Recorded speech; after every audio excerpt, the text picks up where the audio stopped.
할렐루야. 오늘 우리에게 주시는 하나님의 말씀은 민수기서 12장 1절에서 3절까지의 말씀입니다.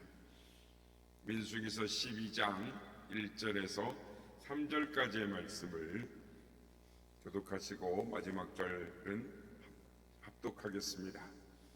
모세가 구스 여자를 취하였더니 그 구스 여자를 취하였으므로 미리암과 아론이 모세를 비방하니라. 그들이 이르되 여호와께서 모세와만 말씀하셨느냐 우리와도 말씀하지 아니하셨느냐 하며 여호와께서 이 말을 들으셨더라. 이 사람 모세는 온유함이 지면의 모든 사람보다 더하더라. 아멘. 할렐루야. 오늘도 우리와 함께 하신 주님을 찬양합니다. 오늘은 순환절 둘째 날입니다. 그래서 어제는 이제 성전에 정화하시고 오늘은 이제 이 성전에 올라가 가르치실 때 바리새인들 또 사두개인들 또 헤롯 당들하고 그래서 이제 예수님하고 이렇게 사두개인들과 바리새인들이 하다가 안 되니까 이 바리새인과 사두개인들이 헤롯 당을 찾아갑니다. 그래서 이제 모의해야 됩니다. 오늘 그런 날인데요. 예수님의 순환을 생각하면서 오늘 하루도 묵상함으로 주님의 십자가의 고난을 생각하며 나아가는 우리가 되기를 원합니다. 사람은 이 태어나면서부터 주어지는 자신만의 어떤 성격, 특질이 있습니다. 그러니까 태어나면서부터 그 사람의 성격이 형성이 되는 것이죠. 그런데 은혜를 입으면 특별한 은혜를 입으면 그 자기가 갖고 태어난 그 성질, 그러니까 특성이죠. 그게 인격으로 변화되는 것입니다. 그러니까 사람은 그 성질이 부드러운 사람도 있고 또 강한 사람도 있고 그런데 그것이 부드러워서 좋다 또는 강해서 나쁘다라고 말할 수 없습니다. 그러니까 부럽다고 해서 좋은 것도 아니고 강하다고 해서 나쁜 것도 아닙니다. 그 자체로 좋고 나쁨이 없습니다. 그러니까 타고난 성질이죠. 근데 그 성질대로 살아가는 사람이 있는가 하면 그 성질을 이 하나님께서 원하시는 이 성품으로 바꾸어서 변화되어서 그 인생을 영광스럽게 그리고 행복하고도 창조적인 존재로 살아가는 사람이 있기도 하는 것입니다. 그래서 하나님께서 우리에게 원하시는 성품이 있습니다. 그것은 오늘 본문에 나와 있는 이 온유한 성품입니다. 예수님은 나는 마음이 온유하고 겸손하니 나의 멍에를 베고 내게 배우라 라고 말씀을 하십니다. 그러니까 예수님은 그 성품이 온유하셨고 또한 일생 동안 온유하게 사셨습니다. 그러니까 산상보훈에서 마음이 온유한 자는 복이 있나니 땅을 기업으로 받을 것이오 라고 말씀합니다. 팔복 가운데 우리가 이 땅에 살면서 받는 축복, 이 땅에서 받는 유일한 축복을 뭘로 말씀하시냐면 온유한 자는 복이 있나니 라고 말씀을 하십니다. 물론 예수님께서 마음이 가난한 자는 천국을 받고 애통하는 자는 위로를 받고 긍휼히 여긴 자는 긍휼을 받으며 또 그런 은혜가 있고 땅에서 살려는 축복의 원리를 이 온유한 자로 우리에게 말씀하여 주시는 것입니다. 그래서 온유하게 사는 것, 그게 이제 하나님의 축복을 받고 이 땅에서 성공하는 이 최선의 길로 이렇게 우리에게 제시를 해주고 계십니다. 그렇다면 온유함이라는 게 뭘까요? 온유는 성질이 온화하고 부드러운 성품을 말하는데 이 겸손하다라는 뜻도 있습니다. 그뿐 아니라 인간관계를 회복하고 참고 인내하며 다른 사람을 유익하게 만들어 주려고 하는 친절과 또 사랑에 관계된 성품을 온유하다라고 말합니다. 그러니까 온유는 하나님이 주신 성품이며 성령으로 말미암아 변화된 인격이요 그 열매이다라고 말할 수 있습니다. 그래서 이 온유와 비슷한 것이 있습니다. 그거 뭐냐면 사람이 태어날 때부터 그 성품이 이 온순한 사람이 있습니다. 그러나 이 온순한 것과 온유하다라는 것은 다릅니다. 그러니까 온수는 태어날 때부터 받은 성품이고 온유는 중생함으로 받은 성품입니다. 그러니까 온수는 사람들로부터 인정받는 성품이고 온유는 하나님으로부터 인정받는 성품인 것입니까? 온수는 표면적으로 나타나는 인간의 성정이고 온유는 내면적인 속사람의 마음이다라는 것입니다. 그러니까 온수는 외모의 모습이고 온유는 인격의 모습입니다. 그래서 온수는 사람의 뜻을 따르는 마음이고 온유는 하나님의 뜻을 따르는 마음이겠습니다. 그래서 되게 이 하나님이 쓰시는 사람들은 온유한 사람들입니다. 그러니까 온순한 사람은 아무나 될 수 있지만 이 온유한 사람은 은혜를 받은 자가 될 수 있는 것입니다. 은혜를 받으면 그 사람이 온유한 사람이 되는 것입니다. 그래서 이 세상에 태어날 때부터 유순하게 태어난 사람들이 있습니다. 그러니까 일반적으로 이 여자들은 유순합니다. 그래서 그 인간이 가진 성질에 대해서 시비할 필요가 없는 것입니다. 그래서 일반적으로 유순하게 태어난 사람들을 세상에서는 착하다, 사람이 참 부드럽다 이렇게 말을 하죠. 그렇지만 이 온순하다라고 할 때 그 사람이 착한 건 아닙니다. 그러니까 겉으로 보면 온순한 것 같은데 안에는 자기 유익을 챙기고 내심으로 이렇게 자기만 생각하는 사람들이 많이 있습니다. 그래서 세상에서 온순한 사람들도 하나님을 반역하고 하나님을 따르지 않는 사람들이 많이 있다라는 것입니다. 그러나 이 온유한 사람이라고 할 때는 하나님이나 다른 사람의 유익을 주고 그래서 자기를 희생하고 그리고 하나님의 일에 적극적이며 세상의 불의와 부정에 분노할 줄 아는 사람, 그러니까 온유한 사람이라는 것이죠.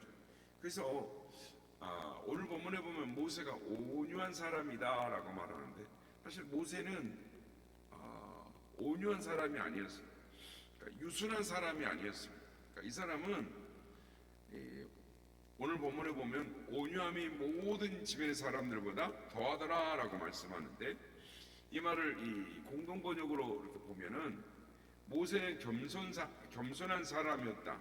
땅에 사는 사람 가운데 그만큼 겸손한 사람이 없었다라고 이렇게 되어 있습니다. 그러니까 온유와 겸손은 같은 의미를 갖고 있습니다. 그래서 예수님께서 앞에도 말씀드렸지만 나는 마음이 온유하고 겸손하다라고 말씀합니다. 그런데 모세는 사실 성격이 굉장히 강한 사람입니다. 그가 바로의 궁에서 자라서 청년이 되었을 때 40살 장년이 되었을 때 이 밖에 나갔다가 자기 동족이 이 고역함을 보고 마음에 울분이 타올랐는데 어느 날은 애굽 사람이 자기 동족을 때리려 막 치는 것을 보고 그냥 그 사람을 쳐서 죽여버릴 정도의 사람이 사람을 쳐서 죽인다라는 것이 사실은 그렇게 쉬운 일이 아닙니다. 급소를 맞아갖고 갑자기 죽는 수가 있지만 그러나 웬만하게 때려갖고 사람이 죽지 않습니다. 그러니까 얼마나 그랬는가를 알 수가 있는 것이죠. 그래서 이 일이 탄로가 날까 봐서 미디안 광야로 도망을 치고 그곳에서 40년간 목동 생활을 합니다. 또 모세가 이스라엘 백성의 지도자가 되어서 광야를 갈 때 하나님의 부르심을 받고 시내산에 올라가서 40일 동안 금식을 하면서 하나님께로 십계명을 받습니다. 그리고 이제 백성이 있는 곳으로 하산을 하는데 이스라엘 백성들이 있는 곳에 모세가 더디 내려오니까 아론 보고 우리를 이끌 신을 만들어내라. 그래서 금을 모아가지고 자신들이 애국에서 섬기던 이 금송아지 우상을 만들어서 단을 쌓고 제사하고, 그리고 제사드리는 음식 가지고 먹고 마시고 뛰놉니다. 그런데 모세가 그 진 가까이 이르러서 가운데 송아지 우상이 만들어진 걸 보고, 또 춤추는 걸 보고 대노해가지고 어떻게 했습니까? 십계명을 다 집어던져 버렸습니다. 이게 저는 이 말씀을 묵상할 때마다 그렇게 할 수가 있을까? 자기가 직접 하나님의 음성을 듣고 하나님 직접 주신 거잖아요. 아무리 화가 나도 내려놓고 그랬을 텐데, 하나님 앞에서는 이 민족을 사해 주세요. 이 민족을 죽이시려고 하던 죄를 생명책에서 빼주세요. 이래놓고는 내려와 갖고는 그냥 하나님이 주신 돌판을 십계명을 팍 집어던져서 깨뜨렸어요. 그는 그만큼 성격이 강한 사람이었어요. 그럼에도 성경은 그 사람을 뭐라고 말합니까? 모세는 그 온유함이 지면의 모든 사람보다 더하였더라. 에제는 승하였더라. 그런데 이제 모세가 이방 여인 구스 여인과 결혼을 하게 됩니다. 그의 온부인이었던 아마 십보라가 죽은 후의 일이라 생각이 됩니다. 그러니까 이제 모세가 왜 구스 여인과 다시 재혼을 했을까? 아마 모세도 나이가 들었기 때문에 몸을 좀 시중들과 함께하는, 또 잘 이해하는 그런 여인이 좀 필요했던 것 같습니다. 어쨌든 이제 나중에 천국 가서 물어볼 일이고, 모세가 이방 여인과 결혼을 하자 누이 미리암과 형 아론이 모세를 비방을 합니다. 그러니까 이 모세가 이방 여인과 결혼한 것에 대해서 성경에 자세한 설명이 없습니다. 구스 여인이 있다는 건 뭐냐면 이 아프리카 지역을 말하거든요. 구스는 그러니까 피부색이 검은 사람이에요. 어쨌든 이 뭐 윤리적으로나 율법적으로 뭐 이렇게 잘못했다 이런 내용이 없어요. 그런데 그러니까 이방 여인이라고 해서 무조건 결혼하지 말라라는 건 아닙니다. 무슨 말이냐면 이방 여인이어도 결혼할 수 있습니다. 하나님을 모르는 이방 여인과 결혼하지 말라라는 것이 아니에요. 그러니까 이방 여인도 결혼하는데 하나님을 반역하고 우상을 섬기는 그런 하나님을 반역하는 그런 우상 여인과는 결혼하지 말라라는 것입니다. 네, 이 미리암과 아론이 거세게 모세를 비방을 했지만, 오늘 말씀에 보면 모세는 자신을 비난하는 사람들에게 한마디도 개의치 않고 침묵을 하면서 마음을 다스리고 참고 인내하는 걸 봅니다. 그래서 이것을 보신 하나님께서 모세의 온유함이 지면의 모든 사람보다 더하더라라고 말씀을 하고, 그러니까 인정해 주셨다는 거죠. 그래서 저들이 모세를 비방한 것은 윤리적인 문제 때문이 아니라 성경에 이제 읽다 보면 뒤에 나오는 결론 부분이 나오는데 이 모세에 대한 시기심 때문이었다라는 걸 알 수가 있습니다. 그러니까 모세가 하나님과 백성으로부터 인정을 받게 되자 시기심이 생겨서 비방한 것으로 나옵니다. 오늘 본문 1절에 보면 미리암과 아론이 모세를 비방을 합니다. 그러니까 아론보다 미리암이 이렇게 앞서서 나오는 걸 보면 미리암이 이 선동을 했던 것, 앞장섰던 것 같습니다. 그런데 여호와께서 이 말을 들으시고 구름 기둥 가운데 강림하사 장막문에 서시고 아론과 미리암을 부르십니다. 그리고 그들에게 12장 오늘 이 6절부터 내용을 보면은 너희 중에 선지자가 있으면 나 여호와가 환상으로 나를 그에게 알리기도 하고 꿈으로 그와 말하기도 하거니와 내 종 모세는 그러하지 아니하니 그는 내 온 집에 충성됨이라. 그와는 내가 대면하여 명백히 말하고 은밀한 말로 하지 아니하고 또 그는 여호와의 얼굴을 본다는 것, 형상을 본다는 것입니다. 그런데 너희가 어찌하여 내 종 모세를 비방하기를 두려워하지 않느냐라고 말을 하시고, 하나님이 진노하시고 떠나시니까 그러니까 미리암이 문둥병이 걸려 눈과 같이 희게 되었다라는 거예요. 그래서 문둥병이 들자 아론이 모세에게 와서 이렇게 말합니다. 슬프다 내 주여, 우리가 어리석은 죄를 지었으니 우리의 벌을, 우리 죄악을 돌리지 말라고 이제 용서를 구합니다. 모세가 이 말을 듣고 하나님께 미리암의 병을 고쳐달라고 또 기도합니다. 근데 그 내용을 보면 부르짖어 기도했다라고 말합니다. 그러니까 모세는 하나님 앞에 충성됨으로 또 다른 사람을 유익함으로 성품이 변화되고 이제 성화되었다는 것을 알 수가 있습니다. 근데 하나님께서 미리암을 향하여 아버지가 그 얼굴에 침을 뱉을지라도 일주일간 부끄러워할 줄 알며 하물며 어떻게 갑자기 용서가 되겠느냐, 진 밖에 7일 동안 다른 곳에 장막을 쳐서 거기서 거하고 그 후에 들어오라. 7일 후에 미리암이 깨끗해져 돌아옵니다.